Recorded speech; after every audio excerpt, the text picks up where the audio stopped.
नमस्कार दोस्तों, आज मैं आप सभी के समक्ष माघ महात्म्य का 12वां अध्याय प्रस्तुत कर रही हूँ। आइए शुरू करते हैं।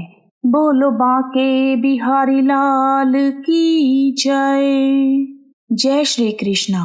राजा दिलीप ने पूछा, हे मुनीश्वर, आप इक्ष्वाकु वंश के गुरु और महात्मा हैं, आपको मेरा नमस्कार है। माघ स्नान में संलग्न रहने वाले मनुष्यों के लिए मुख्य तीर्थ कौन कौन से हैं, उनका विस्तार के साथ वर्णन कीजिए, मैं सुनना चाहता हूँ। वशिष्ठ जी बोले, राजन, माघ मास आने पर बस्ती के बाहर जहाँ कहीं भी जल हो, उसे सब ऋषियों ने गंगा जल के समान बताया है। मैं तुमसे विशेष रूप से माघ स्नान के लिए मुख्य तीर्थों का वर्णन करता हूँ। पहला तीर्थ है राजप्रयाग। यह बहुत विख्यात तीर्थ है। प्रयागराज सब तीर्थों में कामना की पूर्ति करने वाला तथा धर्म, अर्थ, काम तथा मोक्ष चारों पुरुषार्थों को देने वाला है। उसके सिवा नैमिषारण्य, कुरुक्षेत्र, हरिद्वार, उज्जैन, सरयू, यमुना, द्वारका, अमरावती, सरस्वती और समुद्र का संगम, गंगा सागर संगम, कांची, त्र्यंबक तीर्थ, सप्त गोदावरी का तट, कालंजर प्रभास, बद्रिकाश्रम, महालय, ओंकार क्षेत्र, पुरुषोत्तम क्षेत्र, जगन्नाथपुरी, गोकर्ण, भृगुकर्ण, भृगुतुंग, पुष्कर, तुंगभद्रा, कावेरी, कृष्णावेणी, नर्मदा, सुवर्णमुखरी तथा वेगवती नदी, यह सभी माघ मास में स्नान करने वालों के लिए मुख्य तीर्थ हैं। गया नामक तीर्थ पितरों के लिए तृप्तिदायक और हितकर है। यह सभी तीर्थ भूमि पर विराजमान हैं। अब मैं आपको मानस तीर्थ बतलाता हूँ, आप ध्यान पूर्वक सुनिए। उनमें भली भांति स्नान करने से मनुष्य परम गति को प्राप्त होता है। सत्य तीर्थ, क्षमा तीर्थ, इंद्रिय निग्रह तीर्थ, सर्वभूत दया तीर्थ, आजर्व तीर्थ, दान तीर्थ, दम तीर्थ, संतोष तीर्थ, ब्रह्मचर्य तीर्थ, नियम तीर्थ, मंत्र जप तीर्थ, प्रिय भाषण तीर्थ, ज्ञान तीर्थ, धैर्य तीर्थ, अहिंसा तीर्थ, आत्म तीर्थ, ध्यान तीर्थ और शिव स्मरण तीर्थ, ये सभी मानस तीर्थ हैं। मन की शुद्धि सब तीर्थों से उत्तम तीर्थ है। केवल शरीर से जल में डुबकी लगा लेना ही स्नान नहीं कहलाता। जिसने मन और इंद्रियों के संयम में स्नान किया है, वास्तव में उसी का स्नान सफल है, क्योंकि वह पवित्र एवं स्नेह युक्त चित्त वाला माना गया है। जो लोभी, चुगलखोर, क्रूर, दंभी और विषय लोलुप हैं, वह सभी तीर्थों में स्नान करके भी पापी और मलिन ही रहते हैं। केवल शरीर की मैल छुड़ाने से मनुष्य निर्मल नहीं होता, मन की मैल धुलने पर ही वह अत्यंत निर्मल माना जाता है। जलचर जीव जल में ही जन्म लेते हैं और उसी में मर जाते हैं, किंतु इससे वह स्वर्ग में नहीं जाते, क्योंकि उनके मन की मैल नहीं धुलती। विषयों में जो अत्यंत आसक्ति होती है, उसी को मानसिक मल कहते हैं। विषयों की ओर से वैराग्य हो जाना ही मन की निर्मलता है। दान, यज्ञ, तपस्या, बाहर भीतर की शुद्धि और शास्त्र ज्ञान भी तीर्थ ही होते हैं। यदि अंतःकरण का भाव निर्मल हो तो ये सब के सब तीर्थ ही हैं। जिसने इंद्रिय समुदाय को काबू में कर लिया है, वह मनुष्य जहाँ जहाँ निवास करता है, वहीं उसके लिए कुरुक्षेत्र, नैमिषारण्य और पुष्कर आदि तीर्थ प्रस्तुत होते हैं। जो ज्ञान से पवित्र, ध्यान रूपी जल से परिपूर्ण और रण द्वेष रूपी मल को धो देने वाला है, ऐसे मानस तीर्थ में जो व्यक्ति स्नान करता है, वह परम गति को प्राप्त होता है। राजन, यह मैंने तुम्हें मानस तीर्थ के लक्षण बताए हैं। अब भूतल के तीर्थों की पवित्रता का कारण सुनो। जैसे शरीर के कुछ भाग परम पवित्र माने गए हैं, उसी प्रकार पृथ्वी के भी कुछ स्थान अत्यंत पुण्यमयी माने जाते हैं। भूमि के अद्भुत प्रभाव, जल की शक्ति और मुनियों के अनुग्रह पूर्वक निवास से तीर्थों को पवित्र बताया गया है। इसलिए भौम और मानस सभी तीर्थों में जो मनुष्य नित्य स्नान करता है वह परम गति को प्राप्त होता है।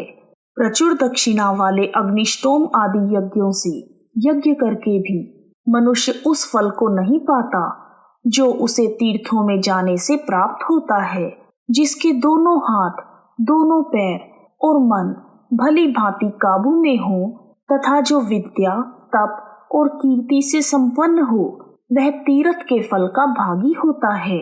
जो प्रतिग्रह से निवृत्त, जिस किसी वस्तु में भी संतुष्ट रहने वाला और अहंकार से मुक्त है, वह तीर्थ के फल का भागी होता है।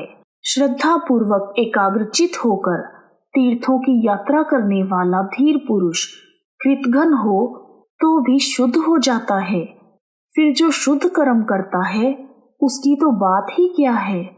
वह मनुष्य पशु पक्षियों की योनि में नहीं पड़ता, बुरे देश में जन्म नहीं लेता और दुख का भागी नहीं होता। वह स्वर्गलोक में जाता है और मोक्ष का भी उपाय प्राप्त कर लेता है। श्रद्धा से रहित, पापात्मा, नास्तिक, संशयात्मा और केवल युक्तिवाद का सहारा लेने वाले ये 5 प्रकार के मनुष्य तीर्थ फल के भागी नहीं होते। जो शास्त्रोक्त तीर्थों में विधि पूर्वक विचरते और सब प्रकार के द्वंद्वों को सहन करते हैं, वे धीर मनुष्य स्वर्गलोक में जाते हैं।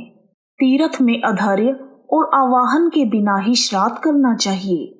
वह श्राद्ध के योग्य काल हो या ना हो, तीर्थ में बिना विलंब किए हुए श्राद्ध और तर्पण करना उचित है। उसमें विघ्न नहीं डालना चाहिए। अन्य कार्य के प्रसंग से भी तीर्थ में पहुंच जाने पर स्नान करना चाहिए। ऐसा करने से तीर्थ यात्रा का नहीं परंतु तीर्थ स्नान का फल अवश्य प्राप्त होता है। तीर्थ में नहाने से पापी मनुष्यों के पाप की शांति होती है। जिनका हृदय शुद्ध है उन मनुष्यों को तीर्थ शास्त्रोक्त फल प्रदान करने वाला होता है। जो दूसरे के लिए तीर्थ यात्रा करता है वह भी उसके पुण्य का 16वां अंश प्राप्त कर लेता है। कुश की प्रतिमा बनाकर तीर्थ के जल में उसे स्नान कराएं, जिसके उद्देश्य से उस प्रतिमा को स्नान कराया जाता है। वह पुरुष तीर्थ स्नान के पुण्य का 8वां भाग प्राप्त करता है। तीर्थ स्थान पर जाकर उपवास करना और सिर के बालों का मुंडन कराना चाहिए। मुंडन से मस्तक के पाप नष्ट हो जाते हैं। जिस दिन तीर्थ में पहुंचे उसके पहले दिन उपवास करें और दूसरे दिन श्राद्ध एवं दान करें। तीर्थ के प्रसंग में मैंने श्राद्ध को भी तीर्थ बताया है। यह स्वर्ग का साधन तो है ही, मोक्ष प्राप्ति का भी उपाय है। इस प्रकार नियम का आश्रय लेकर माघ मास में व्रत ग्रहण करना चाहिए और उस समय ऐसे ही तीर्थ यात्रा करनी चाहिए। माघ मास में स्नान करने वाला मनुष्य सब जगह कुछ न कुछ दान अवश्य करे। बेर, केला, आंवले का फल, सेर भर घी, सेर भर तिल, पान, 16 सेर चावल, कुम्हड़ा और खिचड़ी, ये 9 वस्तुएं प्रतिदिन ब्राह्मणों को दान करनी चाहिए। जिस प्रकार भी संभव हो माघ मास को व्यर्थ नहीं जाने देना चाहिए। सूर्योदय होते होते माघ स्नान करना चाहिए तथा माघ स्नान करने वाले मनुष्य को यथाशक्ति संतोष आदि नियमों का पालन करना चाहिए।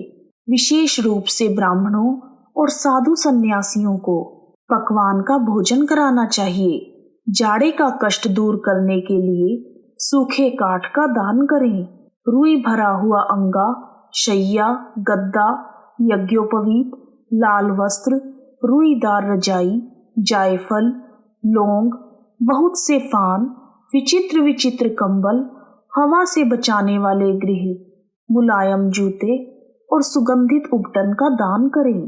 घी, कंबल, पूजन सामग्री, काला अगर, धूप, मोटी बत्ती वाले दीपक और भांति भांति के नैवेद्य से माघ स्नान जनित फल की प्राप्ति के लिए भगवान माधव की पूजा करें। माघ मास में डुबकी लगाने से सारे दोष नष्ट हो जाते हैं और अनेकों जन्मों में किए हुए महापाप तत्काल ही विलीन हो जाते हैं। माघ स्नान ही मंगल का साधन है। यही वास्तव में धन का उपार्जन है तथा यही इस जीवन का फल है। भला माघ स्नान मनुष्यों का कौन कौन सा कार्य नहीं सिद्ध करता। वह पुत्र, मित्र, कलत्र, राज्य, स्वर्ग तथा मोक्ष भी देने वाला है। इस प्रकार माघ मास के महात्म्य का 12वां अध्याय पूर्ण हुआ। बोलो शिव शंकर भगवान की जय, विष्णु भगवान की जय। यदि आपको माघ मास के महात्म्य का 12वां अध्याय पसंद आया है तो कमेंट बॉक्स में ओम नमः शिवाय, ओम नमो भगवते वासुदेवाय लिखना ना भूलें। आप सभी का हार्दिक धन्यवाद। श्री कृष्ण गोविंद हरे मुरारी, हे नाथ नारायण वासुदेवा। जय श्री कृष्णा, जय माता दी।